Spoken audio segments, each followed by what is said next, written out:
दो नेताओं को दो पेंशन आप दे रहे हैं, क्यों दे रहे हैं भैया दो पेंशन? अगर ज़्यादा बहाली हो जाएगी, भर्ती हो जाएगी तो इनको हमको पेंशन देना पड़ेगा। ऐसा नेता जो विधायक बन जाता है और उसके बाद सांसद बन जाता है तो पूर्व विधायकी का भी वो पेंशन लेता है और सांसद बनने के बाद रिटायर होगा तो उसका भी वो पेंशन लेगा। अगर आपको पेंशन की चिंता है तो तमाम फिर इन लोगों की भी चिंता कीजिए ना, जिनके ऊपर पैसा बर्बाद किया जा रहा है। कुछ नेता हैं जो बोल रहे हैं कि भैया कौन सा ऐसा युवा है जिसको 24 साल 22 साल की उम्र में 20 लाख रुपए उसको मिल जाते हैं। अरे तो 20 लाख रुपए से क्या वो उम्र भर चला लेगा? 20 लाख रुपए नहीं चाहिए, उसको एक स्थायी समाधान चाहिए। एक बार जब आप किसी रोजगार या किसी व्यवसाय में आप जाते हैं तो आप परमानेंट होने के लिए जाते हैं। 20 लाख से ज़्यादा की तो अपनी ज़मीन जायदाद बेचकर वो तैयारी कर रहा है। 2 साल पहले ही मेडिकल फिजिकल सब अपना क्लियर करवा के बैठे। ऐसा हो जाएगा, ऐसा किया जाएगा, ऐसा किया जा सकता है, सब एजम्पशंस हैं।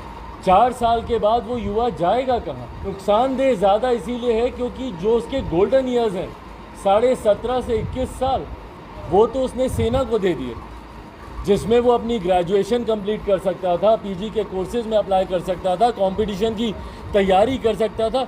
21 साल की उम्र में जब वो सेना से रिटायर होकर आएगा तो वो कहाँ जाएगा, कौन सी प्रिपरेशन करेगा? मैं ये नहीं मानता कि भैया जल्दबाजी में बनी ये योजना है। जहाँ तक मेरी जानकारी है सालों से इस योजना के ऊपर मंथन चल रहा था, चर्चा चल रही थी। अगर इतना मंथन, इतना चर्चा होने के बावजूद योजना के आते ही डे 1 अगर आपको अमेंडमेंट लाना पड़ा तो इसका मतलब इस योजना में राय मशवरा नहीं लिया गया। क्यों नहीं तमाम स्टेक होल्डर से बात की जाती है? क्यों नहीं तमाम सर्वदलीय बैठक बुलाई जाती है? तमाम दलों से क्यों नहीं इस बात को लेकर चर्चा की जाती? क्यों नहीं उसकी राय ली जाती? और जितने स्टेक होल्डर्स हैं, हम लोगों ने कृषि कानून में भी हम लोगों ने देखा कि भैया जो स्टेक होल्डर है, जो मेन स्टेक होल्डर है किसान, उन्हीं से ही मशवरा नहीं लिया गया। अंतोगत्वा क्या हुआ परिणाम? भाई हज़ारों की संख्या, लाखों की संख्या में साल भर से ज़्यादा तक किसान धूप, गर्मी, धूल, मिट्टी, बरसात सहते रहे, प्रताड़नाएं सहते रहे। इसमें क्यों नहीं युवाओं की एक कमेटी का गठन किया गया, युवाओं को बुलाया गया? क्यों नहीं उनसे मशवरा लिया गया कि भैया बताइए, हम आपके लिए हम ऐसी योजना लेकर आ रहे हैं, आपके हिसाब से इसमें क्या क्या लूप होल्स हैं? उम्र सीमा आपने बढ़ाई, ये सिर्फ इसी साल की नियुक्ति के लिए, ये इन्होंने कोई ऐसा नहीं कि लंबे समय के लिए बढ़ाई है, ये सिर्फ फर्स्ट टर्म में जो नियुक्तियां होंगी उसको आपने 21 से 23 साल किया है। क्यों? क्योंकि पिछले 2 साल से भर्तियां नहीं हो रही थी। भाई ये तो सबको पता है कि कोरोना की वजह से भर्तियां बंद है।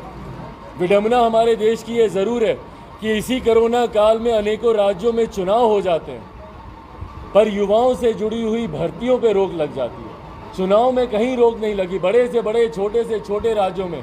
और अगर मेरी जानकारी सही है तो मुझे लगता है 8-10 राज्यों में इन 2 सालों में कोरोना काल के दौरान चुनाव कराए गए। पर इसी कोरोना महामारी का हवाला देकर आपने भर्तियों को रोकने का आपने काम किया। 2019 से लेकर अभी तक कोई भर्ती नहीं हुई।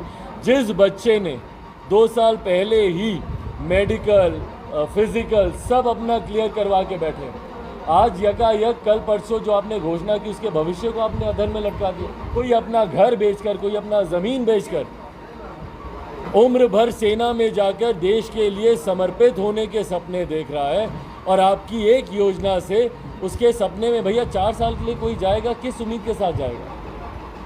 उसके अंदर किस तरीके की भावनाएं चल रही होंगी? क्या देश समर्पण की भावना चल रही होगी, या 4 साल के बाद वो पुनः सड़क पर आ जाएगा? उस भविष्य के अधर में लटकने को लेकर उसका मन, उसका दिमाग, उसका मस्तिष्क चिंता में होगा। रक्षा मंत्री जी से कल लिखित पत्र के माध्यम से लोक जनशक्ति पार्टी ने यह आग्रह किया है कि इस योजना को तत्काल प्रभाव से इसको रद्द किया जाना चाहिए, और उसके अलावा मुझे नहीं लगता कोई विकल्प है। अमेंडमेंट्स पे अमेंडमेंट्स आते रहेंगे, इसी तरीके से देश चलता रहेगा, इसी तरीके से युवा परेशान होते रहेंगे। और किसके लिए भैया ये योजना? क्या रोजगार को बढ़ाने की दृष्टि से है, या देश में या सरकारों पर जो एक आर्थिक बोझ पड़ रहा है पेंशन को लेकर, उसकी दृष्टि से बनाई हुई यही योजना है? सरकार स्पष्ट करे इस बात को लेकर कि आपकी आर्थिक चिंताएं ज़्यादा हैं या देश में बढ़ रही बेरोजगारी ज़्यादा बड़ा चिंता का विषय है। और आप इस बात का गर्व ले रहे हैं कि भैया 20-22 साल की आयु में उसको 20 लाख रुपए आप उसको दे रहे हैं। भाई उसको 20 लाख रुपए नहीं चाहिए, उसको एक स्थायी समाधान चाहिए। एक बार जब आप किसी रोज़गार या किसी व्यवसाय में आप जाते हैं तो आप परमानेंट होने के लिए जाते हैं। कोई नौकरी या कोई व्यवसाय में ये सोचकर नहीं जाता कि चलो ठीक है 4 साल यहाँ पे करेंगे, 4 साल वहाँ पे करेंगे, 5 साल वहाँ पे करेंगे। नहीं, आप सब साथी जब पत्रकारिता में आए यही सोच कर आए ना कि भैया इसी क्षेत्र में रहेंगे, आगे बढ़ेंगे, चैनल बनाएंगे, चैनल हेड बनेंगे, नेशनल चैनल में जाएंगे। यही हम लोग सोच लेकर आते हैं ना। कोई नेता आता है यही सोच कर आता है कि भैया अगर मैंने एक लोकल चुनाव से अगर मैंने अपनी शुरुआत की तो मैं विधायक बनूं, सांसद बनूं। आप उसी व्यवसाय में रहना चाहते हैं। यहाँ तो भैया 4 साल के बाद पूरा का पूरा प्रोफेशन चेंज होने की बात यहाँ पर की जा रही है।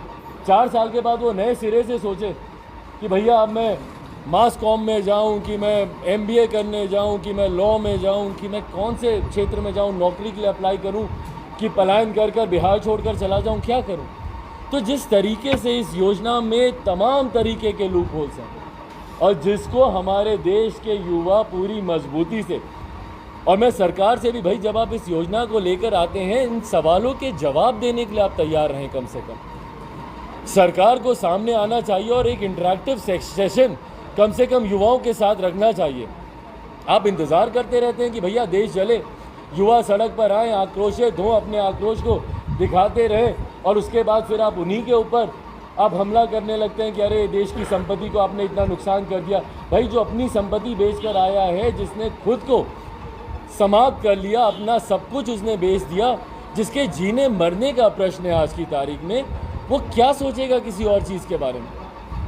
आप परसों ही आप युवाओं के साथ एक संवाद रखते, आप इंटरेक्शन रखते, उनके तमाम सवालों का जवाब देते।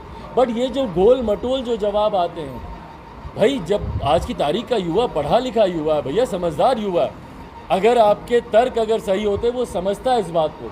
पर सब हाइपोथेटिकल सिचुएशंस का आप निर्माण कर रहे हैं। जितने मुख्यमंत्री हैं भैया, हरियाणा, मध्य प्रदेश, तमाम मुख्यमंत्रियों के मैंने बयान सुने कि अरे नहीं इनको प्राथमिकता दी जाएगी, इनको प्राथमिकता दी जाएगी। भैया एग्जिस्टिंग स्ट्रक्चर में आपके पास रोज़गार देने की व्यवस्था नहीं है तो कहाँ पे प्राथमिकता देंगे आप इनको।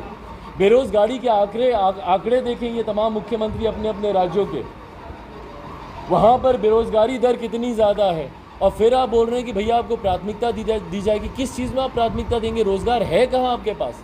इससे यकीनन देश का युवा चिंतित होता है, परेशान होता है। या तो आप उसको सटीक जवाब दें कि भैया 4 साल के बाद ये विभाग है, यहाँ पे तुम्हारी नौकरी तय है।